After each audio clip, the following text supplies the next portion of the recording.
Déjame buscarlo.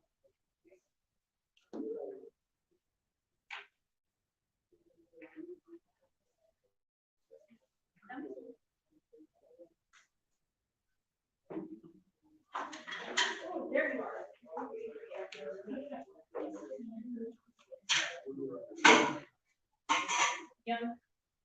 John.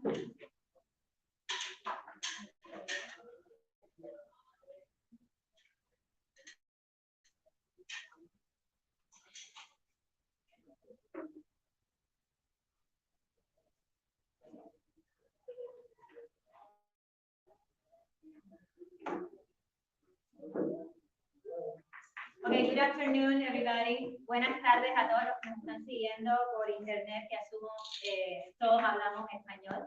Este evento va a ser en inglés. Estamos en la ciudad de New York. Hemos estado más temprano en la manifestación por la libertad de Cuba y también para contarle a los habitantes de New York y a los que estuvieron en Cuba. Han sido muchos los cubanos que han viajado hasta aquí de todas partes, de Estados Unidos, de Las Vegas, de Miami, del área de Washington, D.C., también muchos cubanos de New York, de New Jersey. Ustedes han visto las imágenes, les agradezco a todos que estén conectados. Y rápidamente voy a cambiar al inglés para presentar a nuestros invitados. Good afternoon, thank you so much for being here with us. It has been an adventure to get to this.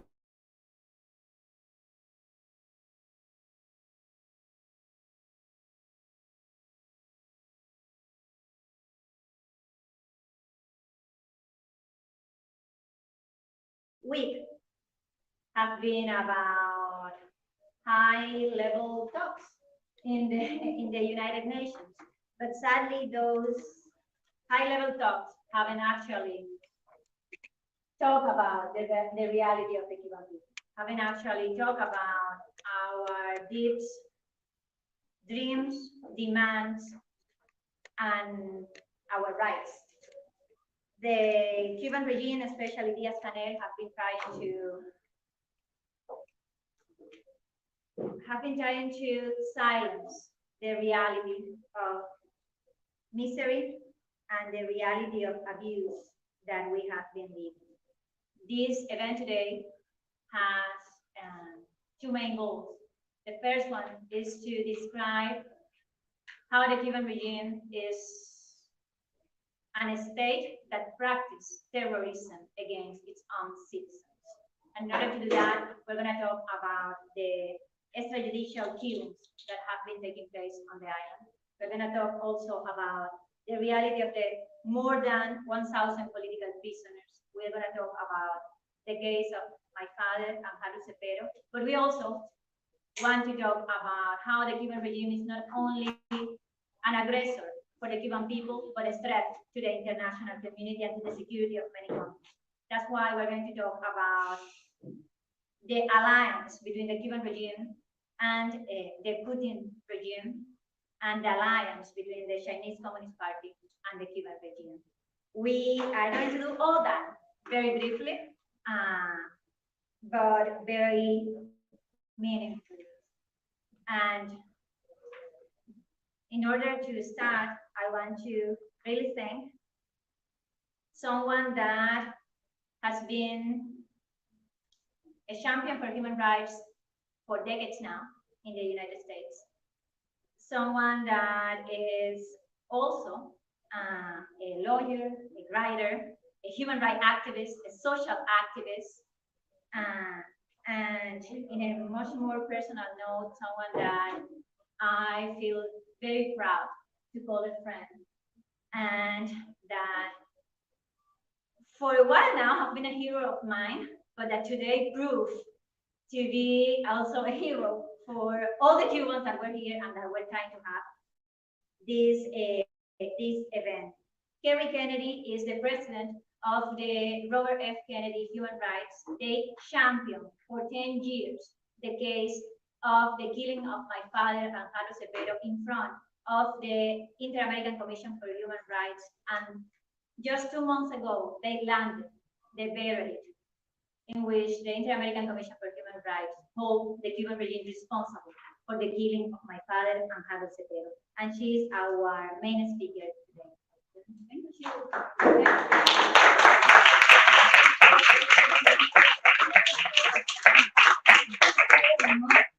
I'm so very, very proud to be here with this extraordinary woman who never gives up, who's always there, always on the front lines, always fighting, but with this extraordinary love and gift of joy in her heart, which is so rare.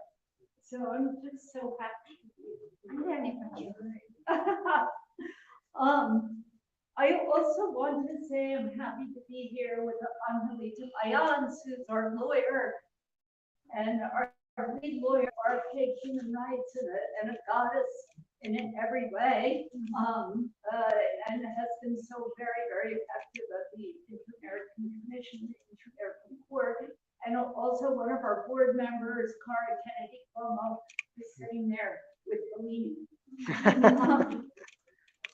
Thank you for joining us to discuss the Cuban regime's ongoing threat to basic human rights. 3 months ago, the Inter-American Commission on Human Rights found the Cuban government responsible for the 2012 murders of 2 men. The government murdered them simply because they called for a democratic overhaul of Castro's regime. Government officials falsely claimed Oswaldo Payá and Harold Zapiro died in a simple car accident. The Payá family knew better. Oswaldo was the founder of the Christian Liberation Movement. He promoted democracy and human rights in Cuba. That had made him the target of attacks and harassment by the Castro regime for years and years and years. 10 years ago, their families asked Robert F. Kennedy Human Rights to seek justice. For the last decade, Rosa Maria, you and your family have never given up, have never lost hope, have never said, yes, let's go home. You never stopped fighting for truth and justice, and it's touched us all so much and led us to this point. You've advanced his legacy by fighting for all Cubans who continue to suffer under the authoritarian Cuban regime, and all Cubans who dream of a democratic country in compliance with international human rights norms. As someone whose own father was killed by terrorists, I'm so deeply moved by your commitment and by the loss that you feel, the loss that your family feels. There are no words to describe what happens when you lose a father. But especially as a child, but you know, much of this work can be carried on by others, but no one can replace this most important work, and that's the work of love to his children, to his life. So I'm so proud today. Oswaldo Payá's murder exemplifies how far the Cuban regime is willing to go to stifle dissent or the demands of its people for change. The international community bears some responsibility, not only because of its failure to hold Cuba accountable, but inexcusably accepted Cuba as a member of the UN Human Rights Council. Not once, but again and again and again. In fact, Cuba has held this auspicious position for 5 consecutive 3-year terms, 15 years. As a member, Cuba consistently voted against resolutions addressing serious systemic abuses in countries including Nicaragua, Eritrea, Iran, Syria, and Venezuela. It voted over and over and over again against resolutions to strengthen civic states and free expression around the world. Cuba has refused to cooperate with key UN special rapporteurs on torture, on freedom of expression, on freedom of assembly and association, and on the protection of human rights defenders. Cuba has repeatedly denied visa officers of the United Nations visas to visit the island so they can do their job. Next month, the UN General Assembly will hold elections for the Human Rights Council. And to nobody's surprise, Cuba is yet again a candidate.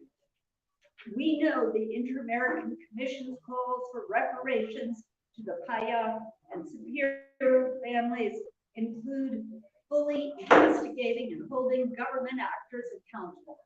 We know these are largely symbolic, which is a shame on the international order. But Cuba's failure to comply with the Inter-American Commission findings must have consequences. Consequences for Cuba's standing as an influencer in key decision-making spaces like the United Nations, especially the Human Rights Council. Today is a first step. Thank you very much.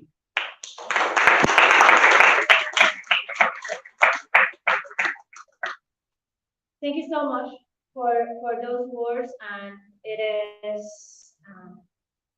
is once again an embarrassment for the universal system that the Cuban regime is in the run for the Human Rights Council again.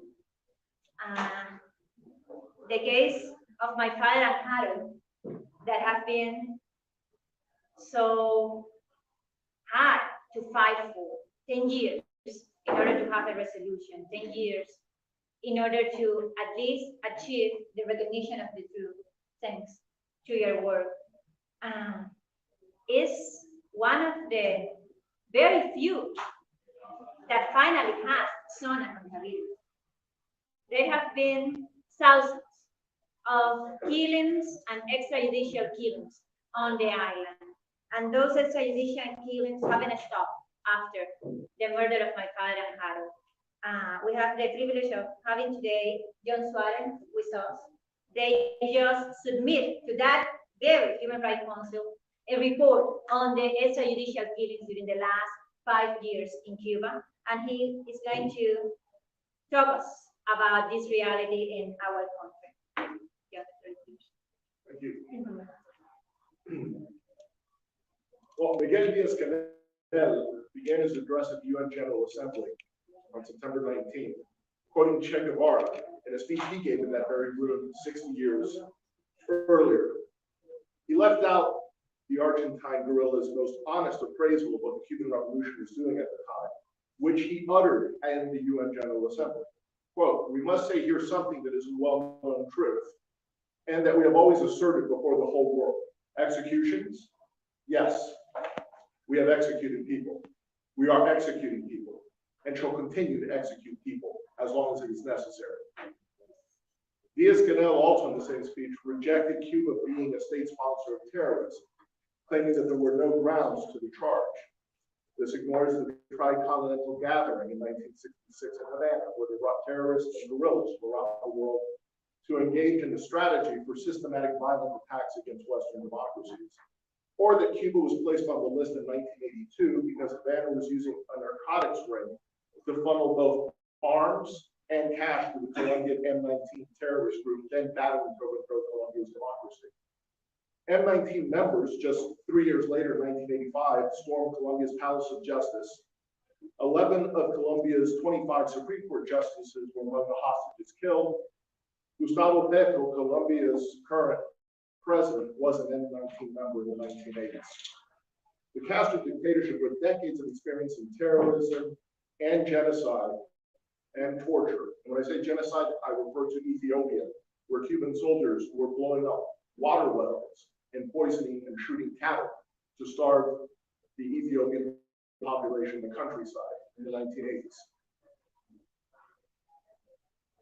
Conservative estimates in terms of what the Castro regime has done to Cubans, the death toll runs from between 35,000 to 141,000, with a median estimate of 73,000 Cubans killed by the Castro regime. In the beginning, executions were televised in Cuba to terrorize the populace. Executions and extrajudicial killings were common practice beginning in 1959 and continue to the present day. Well-documented episodes into Oswaldo, Payá, and José are the July 13, 1994, 13 de Marzo tugboat sinking, in which 37 men, women, and children were killed. The February 24, 1996 Brothers to the Rescue shootout that murdered 4 human rights defenders over international airspace. Both were well documented, and there were reports on the merits produced by the Inter-American Commission for Human Rights. And in both cases, there were reports produced by the then Special Rapporteur on Cuba at the United Nations Human Rights Commission. In 2006, things actually got worse in Cuba. When Fidel Castro became sick and turned power over to his brother Raul, a new and disturbing pattern emerged. In the past, well-known activists and human rights defenders were in jail for 20 or 30 years under Fidel Castro, but under Raul Castro, they began to be killed. On October 7, 2006, independent journalist and librarian Hector González, age 48, was found dead near a taxi at a taxi stand in the city of Las Tunas. His body was found dead under a tree with his shoes clean and dry, although it had rained all night, and handcuff marks. The journalist had been threatened with death several times by state security. Manuel Acosta Ladena, an activist in the democracy movement, died under suspicious circumstances while in detention on June 24th of 2007, and appears to have been a victim of police brutality. Beginning in February 23, 2010, higher profile figures, such as prisoner of conscience Orlando Zapata de Mayo, were tortured, denied water while on a hunger strike, and died. On January 31st, 2011, Mercedes Talavera Lopez died after being run over by a car in the city of Cárdenas, Matanzas. This was followed by the death of human rights defender Juan Pedro Soto Garcia on May 8, 2011, just 3 days after a brutal meeting by regime agents. Then we have the suspicious death of Lara Poyana on October 14, 2011, by what an independent doctor described as purposeful medical neglect, and the prisoner of conscience Roland Villar Mendoza on January 20, 2012, while on hunger strike. These are just some of the examples that still demand a thorough investigation. More recently, on June 24, 2020, in Guadalajara, a 27-year-old unarmed Black Cuban, Hansel Ernesto Hernandez Galeano, was shot in the back and killed by the police. The official version claims that he was stealing pieces and accessories from a bus stop and was spotted by 2 Revolutionary National Police. Upon seeing the police, Hansel ran away and the officers pursued him nearly 2 kilometers. The police claimed that during the pursuit, Hansel threw rocks at the officers. Police fired 2 warning shots and a third in his back. Killing him, Hansel's body was quickly cremated, with his family not able to properly mourn for him. We have Cuban dissident Yosvani Arostegui Armenteros, who died on August in Cuba while in police custody following a 40-day hunger strike. He had been jailed on false charges in the illogical prison of Camagüey. His body was quickly cremated by the dictatorship. On July 12, 2021, in the midst of the 11J protest, Luis Lorenzo Tejeda, age 36, was shot in the back by Second Lieutenant Yuenis Pellegrin Hernandez in the town of Havana. The same officer injured at least 5 other demonstrators in addition to killing Luis on day 2 of these nationwide protests in Cuba. The total number killed in the 11J protests remain unknown. Video emerged over Twitter on July 15th of the aftermath of Luis being shot in the back. Christian Diaz, age 24, disappeared after joining the 11J protest. Relatives on July 12th reported him missing to the PNR in Cárdenas. Police told his father Christian was jailed in Matanzas. On August 5th, officials informed his family he drowned in the sea and was buried in a mass grave. His family was convinced he was beaten to death. Cuban political prisoner Pablo Moya Dela died on August 26, 2021 at the Clinical Surgical Hospital in Santiago de Cuba. He was jailed on October 23, 2020 for socioeconomic and overall repression. Beaten, mistreated for months, weakened following a hunger strike, and released on probation after destroying his health earlier in August 2021 near death. The Cuban military dictatorship's well-documented record of killing fleeing Cuban refugees, already referenced in the July 13th tugboat massacre, also includes the October 28, 2022 purposeful ramming and sinking of a boat carrying Cuban refugees by the Cuban Border Patrol that killed 8, including a 2-year-old girl. Finally, I just want to conclude with saying the failure to hold Cuban officials strictly accountable raises the possibility of more mass killings in the future in Cuba. That is why it is of utmost importance for the international community to hold this regime accountable, not to elect them to the UN Human Rights Council. For democracies to apply Magnitsky sanctions to Israel to vindicate the order of combat that unleashed this wave of violence against Cubans in the island. Thank you very much.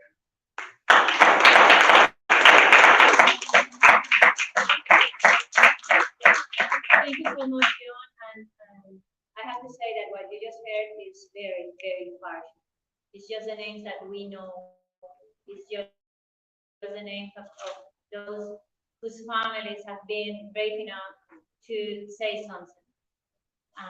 We are sure that the numbers are largely bigger, and behind each number, there is a person, there is a family, there is a tragedy.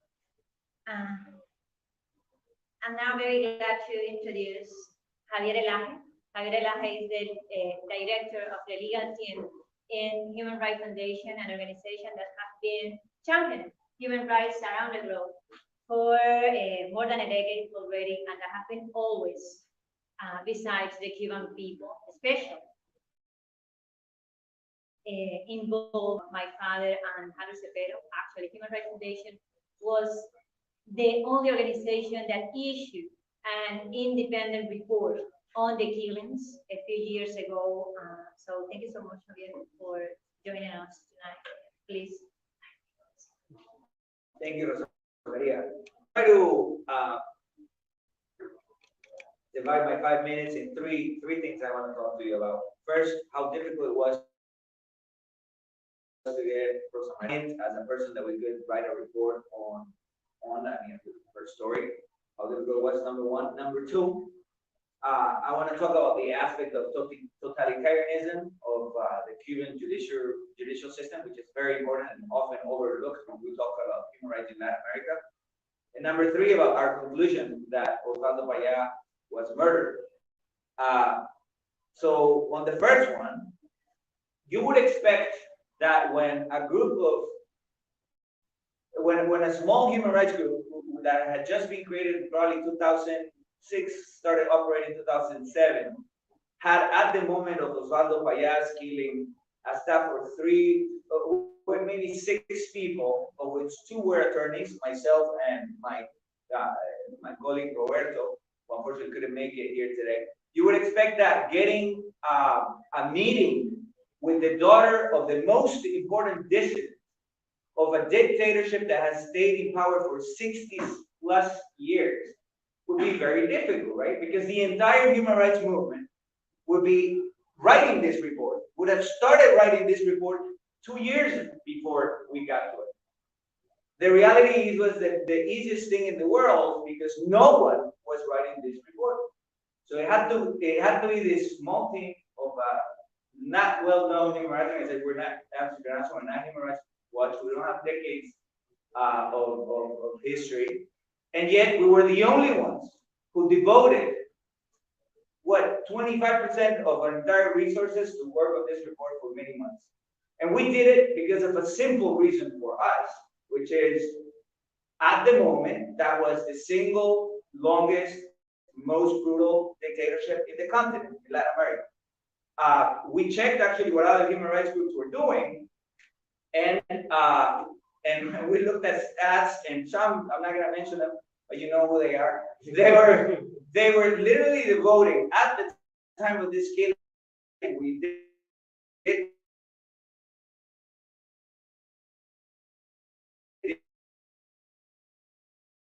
internal research, just by going to the website and checking what they were doing. It was focused on Chile, 2 democracies in the continent, and then you kept going down and down and down. By the time you got to Cuba, it was like 1.5% of the country focus for a year, it didn't mean they said Cuba is a democracy. They said Cuba is a dictatorship in that 1.5% of the things that they did in the year about Cuba. So that's a reality that I invite you to run the numbers of the country focused by the Inter-American Commission on Human Rights and our peers in the human rights movement, the big ones, and check what the percentage of the time is. So unfortunately, that hasn't changed even 10 years after they killed the most important dissident of Cuba in the past, well, 35 years, because 10 years have passed since then. One thing that we wanted to focus in our report, precisely because we want our work to educate the public generally, was the unconscionably, crazy situation of the Cuban judicial system compared to any other country in Latin America, and definitely any other country that today you can consider a dictatorship like Venezuela, Nicaragua, and Nicaragua. Bolivia would consider it a hybrid totalitarian regime, so definitely much more quote-unquote judicial independence than the other two.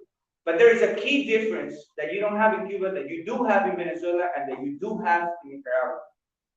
In neither of the three countries, you have independent judges that are going to adjudicate on anything that involves any dissident or anything that is against the government in any way, shape, or form that is impartial. You're not going to have that in any dictatorship.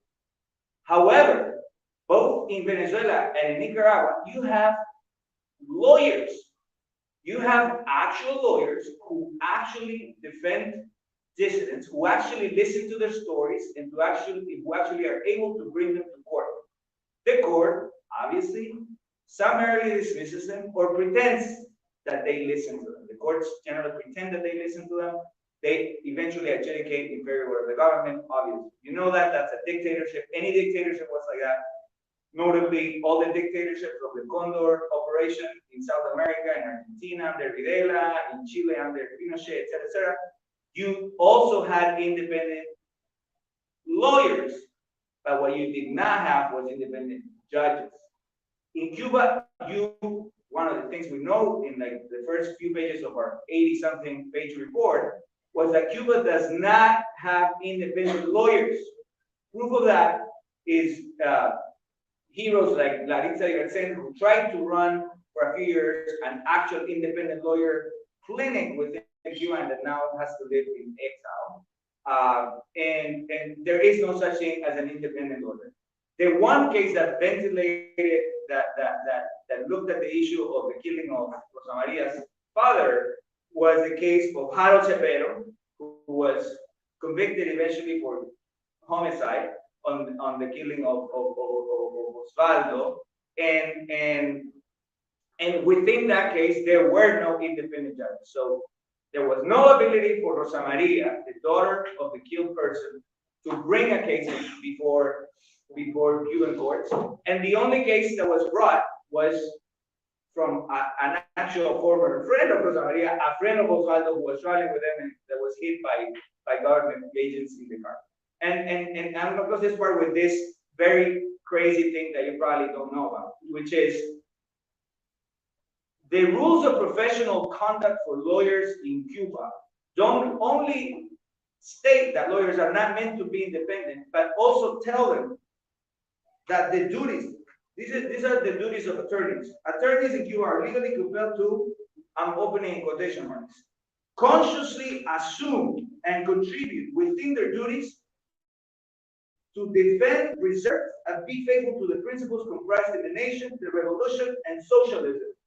And in case they, lawyers might come up with their own interpretation of what socialism is, or what type of socialism is pro-China, pro-Russia, whatever, no. They make it clear. They say, this should be done imbued with the righteous, noble, and humane ideas of socialism and inspired by the example set by the Commander-in-Chief, Fidel Castro Ruz. That's the rules of professional conduct for lawyers in Cuba. So no independent lawyers. Their job is to do what the Ministry of Interior tells them to do, and that's what they did in the case of Oswaldo. And obviously, one of the things, the main thing that the government did not do was to investigate the actual facts that emerged from the case. They actively, that's the conclusion of our report, they actively obscured all the facts that came up in the context of the killing of Rosa Maria's dad. They did not interview people involved with the the witnesses that they provided. They did not allow Rosa Maria or her family to interview at all. So let alone autopsy or anything like that. They did not allow for any of that. And so because of that, we concluded that considering all of the evidence that we independently looked at, because no court in Cuba again looked at it independently, given that we came to the conclusion that the killing of Oswaldo Payá was the result of a car crash directly caused by agents of the state, who were either one of the three. These are all part of the definitions of murder under most U.S. criminal codes, state criminal codes, and in the definition of murder under the common law, which is one, caused by agents that were acting either with the intent to kill Oswaldo Payá and the passengers in the vehicle he was riding, with two, with the intent to inflict grievous bodily harm to them. That could have been their intent, we don't know for sure. Or three, at the very least, if they did not quite explicitly intend it, they did it with reckless or depraved indifference to an unjustifiably high risk to the life of Oswaldo Payá, who, by the way, was, as I have mentioned, the most important and the most prominent Cuban activist in the last 25 years, and the passengers riding with him in the car. So that was the conclusion we came up to 3 years after the killing of Oswaldo Payá. Unfortunately, that was the first report that came up 3 years after, because other organizations hadn't paid attention to it. And I am not surprised that the Inter-American Commission on Human Rights came up with another report only, what is it already? 8 years after this original report. That's how quick the wheels of justice unfortunately occur in Latin America when dealing with Cuba. If this were Colombia, if this were a new dictatorship, if tomorrow Bolsonaro had become a dictator last year, or if I don't know who else perceived right-wing populists gets into power, they are going to be very quickly pursued by the Inter-American system. That's one of the things that we as a collective, we believe in human rights, and that we believe dictators appear in the form of left-wing dictators and right-wing dictators. We need to get this fixed. Thank you. Thank you so much. Thank you so much, Javier. Now I'm very honored to present Angelita Baeyens, which is the International Advocacy and Litigation Director of the Robert Kennedy. I remember when I met Angelita 10 years ago with Santiago Cantón in an office in the Robert Kennedy Human Rights, and we started this event. We started this quest. We have been talking for 10 years. You have been fighting for 10 years to finally get some sort of accountability. And you succeeded. What you did is the maximum that we Cubans can aspire for. And it's only a bear. It's only a weekend. But I thank you, both of you, Kerry, Angelita. Thank you, Javier. Thank you to HR. I thank you with all my heart, and I know that the Cuban people also do, because just as John mentioned, my father and Harold, they're not the only ones. There have been thousands and counting. So please tell us a little bit about this quest. We are in a time constraint here. We have 5 minutes. But thank you so much. Thank you. No, it's been one of the highest honors, I think, of my professional life for us at our human rights. It has been really, a commitment. And again, it's never going to be enough. But it was really important to get this independent, established organization whose mandate is to make, among other things, determinations on whether or not a state has violated human rights, recognized in this case in the American Declaration on the Rights and Duties of Man, which is really the instrument that the Commission applies in this case. because as you say, there's very few justice avenues to work with them. And this is where it stops too, because of the Inter-American human rights movement. There's no possibility of taking the case to the Inter-American court. So getting it right and getting the right decision by the commission was really important. And one of the key findings that we wanted to make sure that the commission had was the same, to arrive at the same conclusion as they tried. The commission did, and it found actually, if you look at the American Declaration on the Rights and Uses of Humanity, the instrument that recognizes the basic fundamental freedoms for that include, of course, the rights of the Cuban people.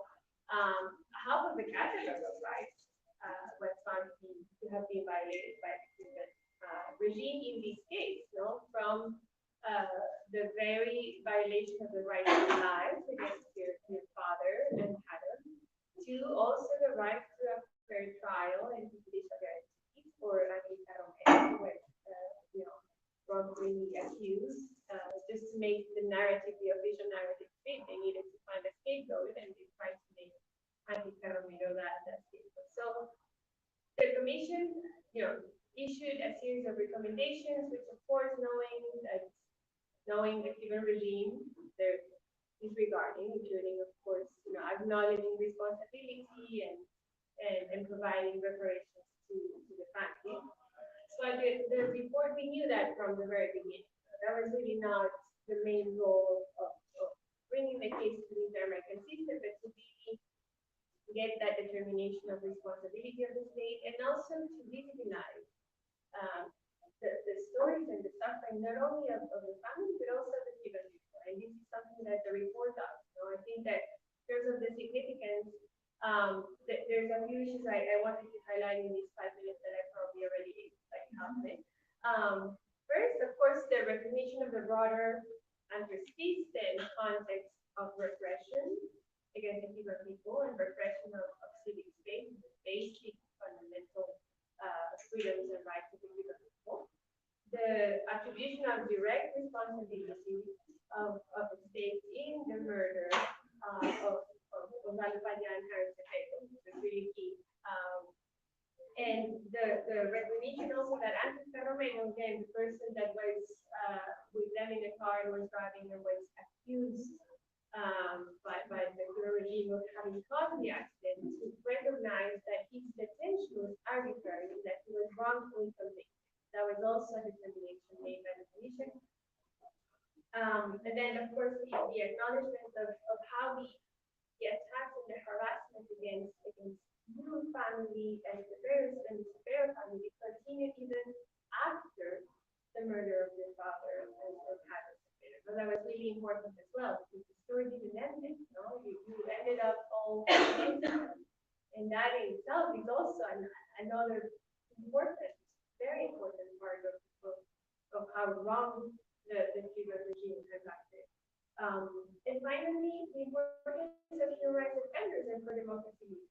How, again, as you were saying, the most important pro-democracy leader, human rights defender in the last decade, and they do that to him. It's not surprised that and you can only imagine and know for a fact that all the other violations and abuses are still committed today. And so that connection with from the past to the present, and how in these 11 years that context not only has continued, but has even worsened. And at the same time, we have the regime, as Kerry was saying, running again as a candidate for the Human Rights Council. It just really makes you wonder what this international is all about at the end of the day.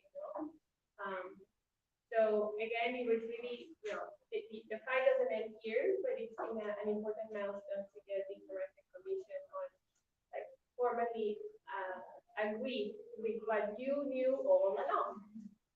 Thank you. Thank you.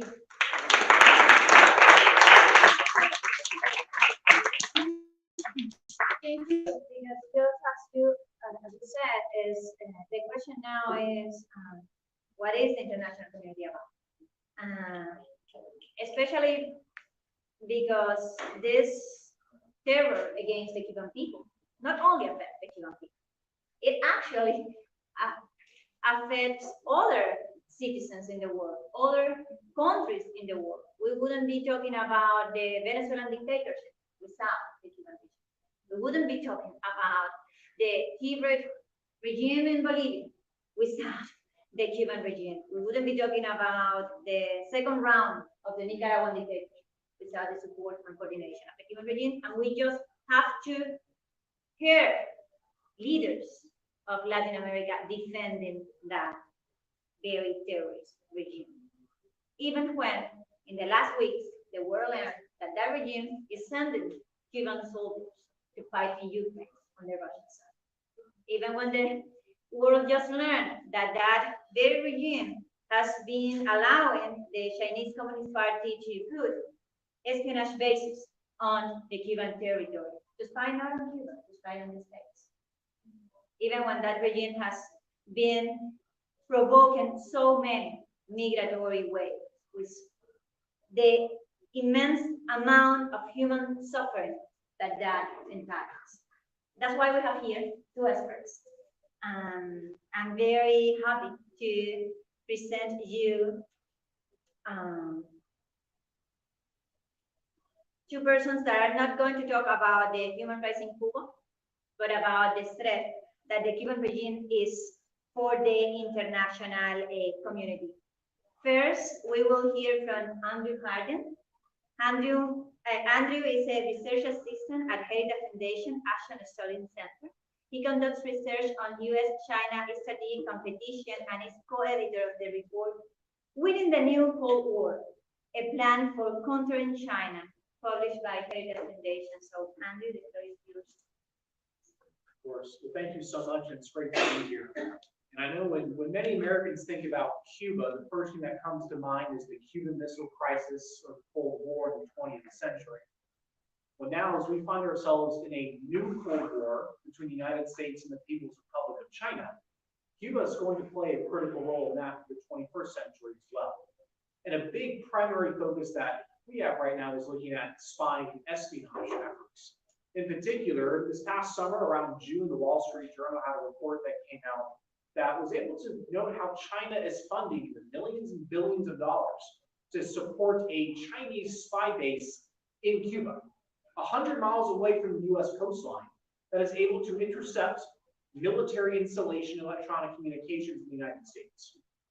So when we think about Cuba and China, they're very much interlinked when it comes to posing a threat to U.S. national security.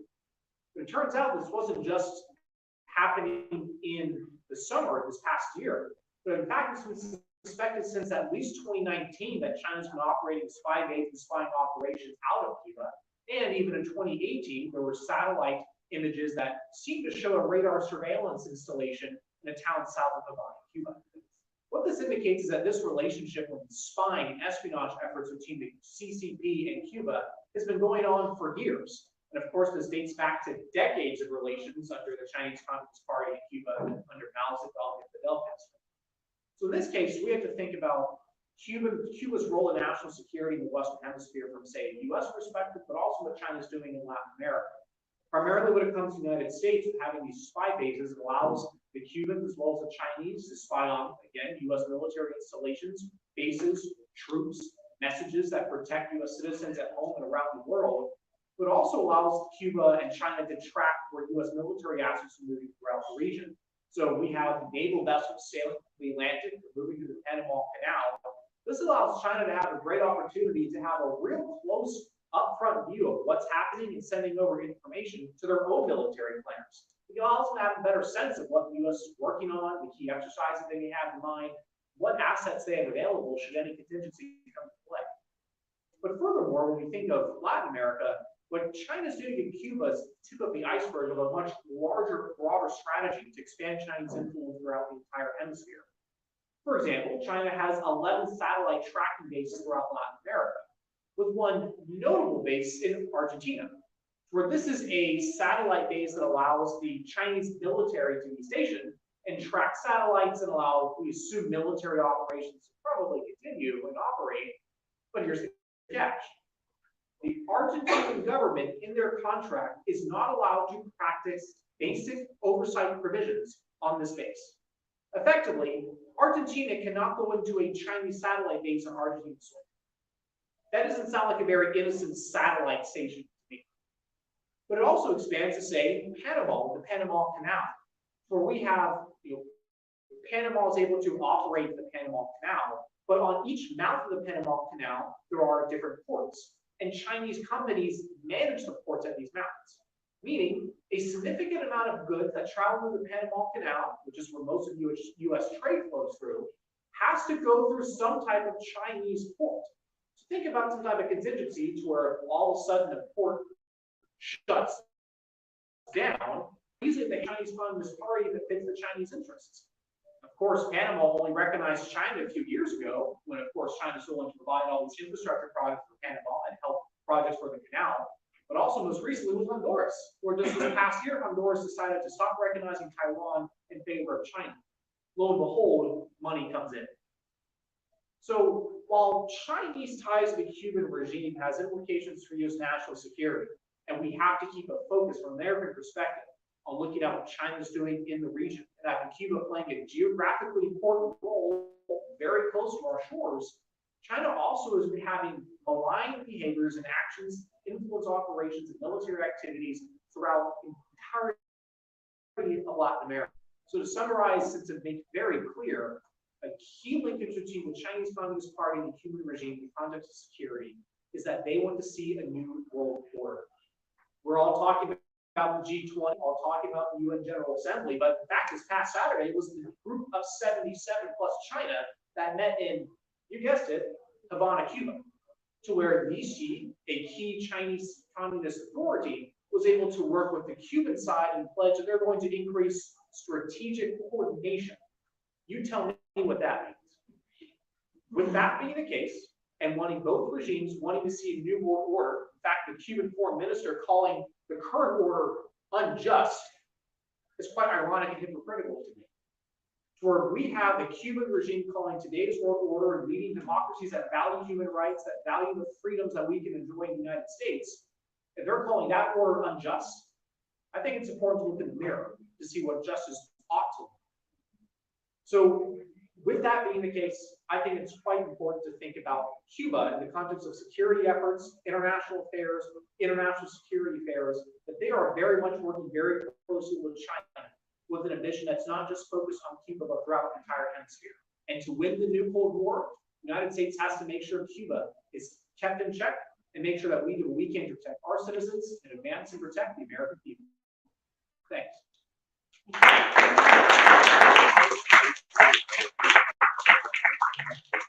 I would add that security concern would disappear if you lower a democracy.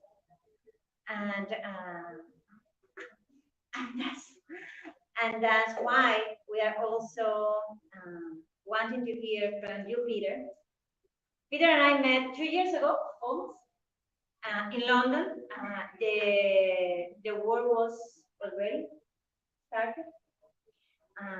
And we knew that the Cuban regime was supporting the Russian aggression. But we never dreamed that the Cuban regime would dare to send military personnel to Ukraine. And that's what the world just learned a few weeks ago. Peter has been an international research. He was the head of the research at the Adam Smith Institute in London, and he has advised governments in over 35 countries, including South and Central America. He's the author of the paper called Opening a Second Western Front Against Putin's in Latin America. And he's here with us today to tell us about this alliance. Thank you very much, Rosa-Maria. So Cuba is clearly Russia's key ally in Latin America. And Cuba gets a lot from Russia. As we all know, the Cuban economy was completely bankrupt and Russia is supplying key goods such as wheat, so people can still be fed, oil, such they can still keep at least a little bit of the power system running, etc. You see a lot of important Russians, like the Foreign Minister Lavrov and the head of the Security Council, Patrushev, visiting Cuba. And so that Cuba is really tied deeply in to Russia. The president, as the Cuban president has said, that Russia can always count on Cuba. So what form does that Cuban assistance take? I think it takes three primary forms now. First is the diplomatic, when bodies like the UN, Cuba, and its allies like Suárez, Nicaragua, Kerry, and unsavory regimes are trying to block Western interests in terms of the Russian-Ukraine war, to vote against President Zelensky addressing the UN, to vote against things being discussed. So the second area is in information warfare, where the assets that Cuba has, its assorted publications, its Prensa Latina news agency, and those assets of its allies like Venezuela, the Telesur TV station, which reaches millions and millions throughout Latin America, are used to pump out pure Russian propaganda, for example, false stories about biological laboratories in Ukraine, or that massacres committed by Russian troops in Ukraine are in fact all invented, and other rubbish of that nature. But I thought, given the shorter time, I just concentrate on the third area, which is, as Rosa's will come to light recently, which is the concrete military assistance that Cuba is providing to Russia in its invasion. Now, the most significant revelation came when Ukrainian hackers revealed, and you can see all the details of their smiling faces on the internet with their passports and so forth, details of 198 Cubans in the city of Tula who had been recruited to fight for Russia. Those are just the ones that arrived in the months of July and August. Other evidence shows Cubans being recruited, being deployed from Viazan and other locations. A Cuban Foundation for Human Rights is tracking 746 cases of Cubans in Russia. Because these days it's more difficult to keep these things secret. But given the numbers that have been revealed, we can imagine that we're talking probably about 1,000 or 2,000 Cubans so far being deployed. And it's interesting to see the methodology that is being utilized, because it's very similar to the one used for the so-called slave doctors that are sent around the world. The Cubans are recruited by a joint Cuban-Russian operation in Cuba. They're made to sign a contract. They're escorted by a member of the armed forces to Baradero Airport. They're put on a plane to Moscow, but their passports are not stamped on exit. When they get to Russia, a Cuban coordinator and the Russian one, they're given an entry piece of it, and their passports are confiscated. And so they're effectively non-persons sent off to be cannon fodder for the Russian invasion, and a good number of them are already dead. So these people are really victims of human trafficking. And then there's the second aspect, which appears to be mainly based out of Belarus, which is some form of training, said to be training of Cuban troops, much more likely to involve the Cuban specialist forces training Russian forces, and possibly also going into Ukraine themselves directly. So this is a major step up for the Cuban assistance to Russia, and at a time when Western countries are spending billions aiding Ukraine's resistance to Russia's invasion. It is ludicrous that some of those countries, European ones in particular, are still providing aid to Cuba, encouraging tourists to go there, not doing anything about the slave doctor problem and so forth. I think they could really well provide a turning point in the way that Western countries view Cuba, because it goes so much directly against Western interests. And I think it was particularly encouraging that the Ukrainians themselves are pretty shocked by this whole episode, with the head of the Foreign Relations Commission for Parliament saying the country should break off relations with Cuba, with 30 parliamentarians making a very strong statement, including this one, is when the Russian Federation falls, so will its satellites. Today, Ukraine fights not only for its own freedom, not only for European freedom, but also for the freedom of the peoples of Asia, Africa, and Latin America enslaved by regimes pro-Moscow. So I think there are important allies for the supporters of Cuban freedom in Ukraine, and important work to be done in encouraging the Western countries who are supporting Ukraine now to take a firmer stand against the Cuban communist regime.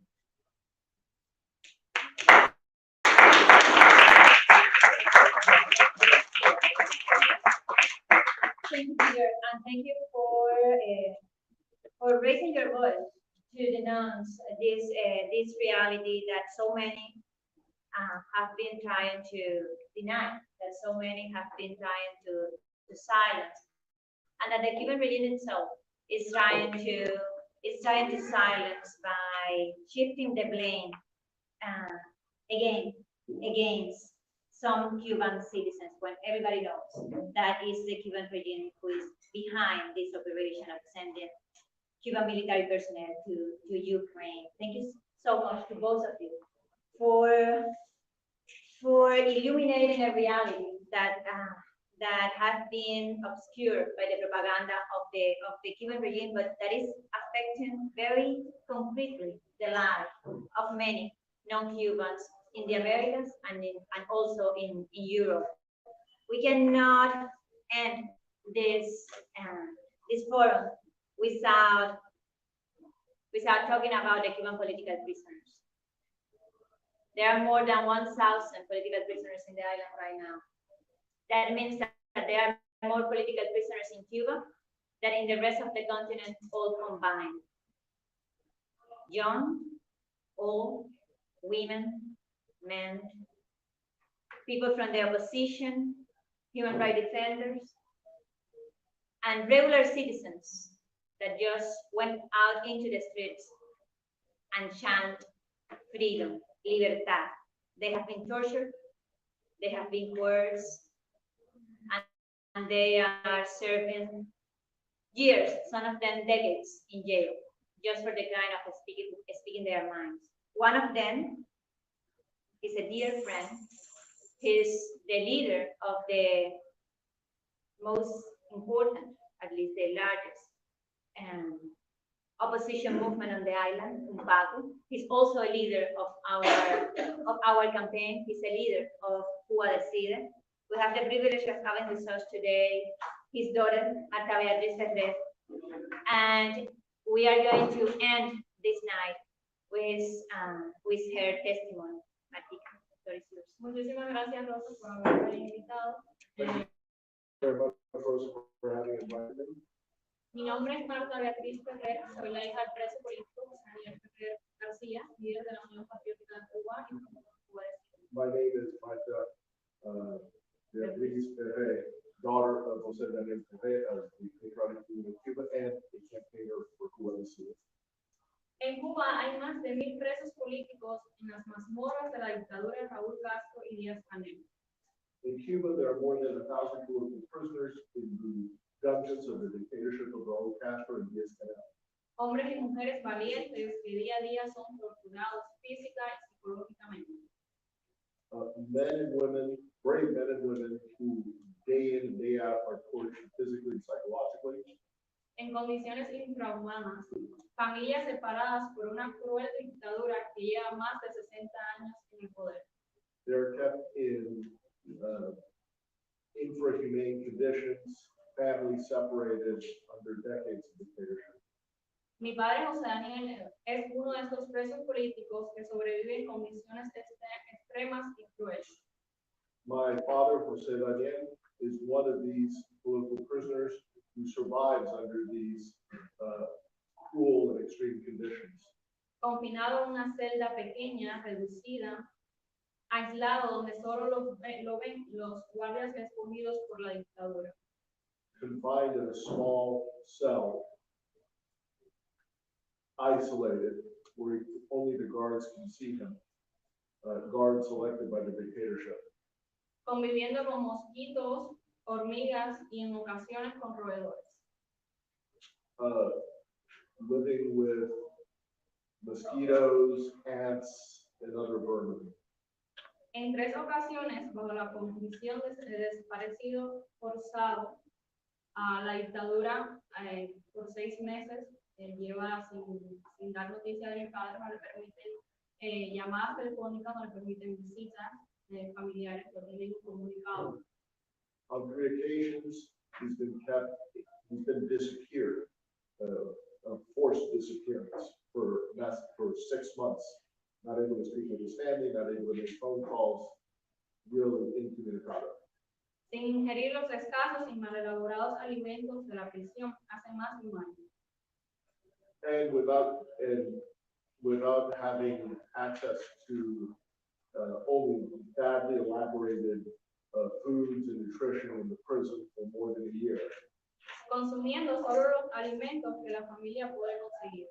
He's only consuming that nutrition which his family is able to obtain. Con un sinnúmero de patologías inducidas y sin atención médica ni medicamentos. He's suffering from numerous induced pathologies and has not had medical attention nor medicine. Este miércoles 13 de septiembre fue negada por 6ª ocasión consecutiva la visita familiar a mi padre, que desde marzo no recibe visitas ni llamadas telefónicas. And this Wednesday, September 13th, he was denied for the 6th consecutive time a family visit. My father was denied a family visit. That since March, he does not receive visitors nor telephone calls. En estos 6 meses negativa los derechos de mi padre, solo han permitido a su esposa verlo en 2 ocasiones y a sus hijos una sola vez. And during these 6 months of negative responses to his rights, my father has only been permitted to have his wife seen him on 2 occasions and his children only 1 time. El 22 de junio, gracias a las fuertes declaraciones de la señora Laura Jusino, y el día 5 de julio, día que fue negada la visita conyugal, y en su lugar le dieron fe de vida a su esposa Nelva. On the June 22nd, thanks to the strong declarations of Laura Jusino, on the 5th of July, as the day that he was denied a visit, a conjugal visit, but in its place, there was able to be proof of life given to his wife, Nelva. Sin saber si ha sido brutalmente golpeado, se han incrementado las crueles torturas hacia su persona, se ha empeorado su estado de salud producto de las conducidas enfermedades que padece. And without knowing if he's been brutally beaten, there has been an increment in the cruel tortures against his person. His health has worsened, product to the illnesses induced and that he suffers. Es preocupante la situación de mi padre y de todos los presos políticos en Cuba. Sabemos que la dictadura es capaz de hacer cualquier cosa para mantenerse en el poder. Son capaces de asesinar a todos los que reclamen sus derechos, como lo hicieron con Oswaldo Payá, Cepero, Zapata y otros cubanos. The situation of my father is worrisome, and that of all political prisoners in Cuba. We know what they're capable of, the dictatorship, to maintain themselves in power. They're capable of murder, to murder all of them that demand their rights, as they did with Oswaldo Payá, Cepero, Zapata, and other Cubans. Por eso le exigimos la dictadura, la libertad de todos los presos políticos, el fin de la represión contra todos los cubanos que quieren una Cuba libre, democrática. Le pedimos a todas las naciones libres y democráticas el apoyo a esos hombres y mujeres encarcelados, injustamente. And that's why we demanded the dictatorship free all the political prisoners. We ended repression against all those Cubans that want to free Cuba, a free and democratic Cuba. And we asked that all free nations and democracies support these individuals, these men and women that are unjustly imprisoned. Thank you.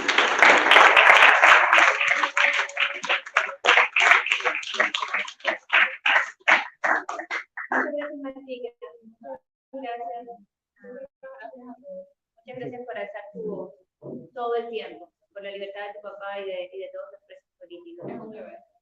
Thank you. Thank you so much, Martha, for raising your voice. I know how hard it is to talk once and again about the same thing. And you do it very graciously. So thank you so much for raising your voice for all the political prisoners in Cuba. We have arrived to the end of our forum. I have to say that I'm very grateful for all the guests that are not able to be here right now because of the incident that we had in our first venue, but they are actually protesting in front of the Cuban mission in the streets right now while we talk, protesting the presence of Díaz-Canel in this city, protesting the presence of all the dictators in New York with the occasion of the United Nations General Assembly. I'm very grateful for all of you that are here in the room. Thank you for persevering and getting to this place. We have been transmitting live this event, so hopefully everybody's going to be able to listen to what you had to say, and you have said many of these truths, many of these facts haven't been spoken on the United Nations building this week, but they are the reality, and they are also the message of many Cubans and non-Cubans that are trying to fight for democracy and for freedom. Thank you so much to HRF for partnering with us to have this event. Thank you so much to all the members of this panel. Thank you so much to the Robert F. Kennedy Human Rights. Thank you, Angelita. Thank you so much, Kerry. Without you, this wouldn't be literally possible. So thank you. Thank you for once again helping us to convey our message. And thank you all of you for being with us.